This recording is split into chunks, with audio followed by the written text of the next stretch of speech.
Ringrazio l'Arma dei Carabinieri per le indagini svolte che hanno consentito di individuare il responsabile dei tentati furti che sono avvenuti l'anno scorso in città. Mi sento anche di sottolineare un aspetto importante, cioè l'aumento dei militari, della presenza dei carabinieri in città, e che unitamente al lavoro della polizia locale sta dando buoni risultati sotto l'aspetto della sicurezza urbana.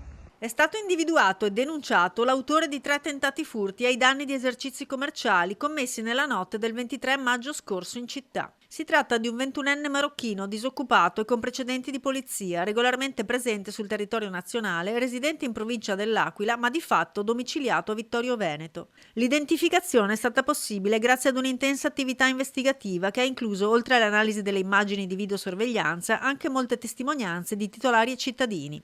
Ad essere oggetto delle tentate spaccate, tutte nella stessa notte e con modalità analoghe, furono i bar Il Ventennale in via Martiri della Libertà, il bar San Marco in piazza Foro Boario e la pasticceria Dolomiti in piazza Flaminio. Le indagini, condotte dai Carabinieri del Nord aliquota radiomobile, si sono concluse nella mattinata del 22 gennaio.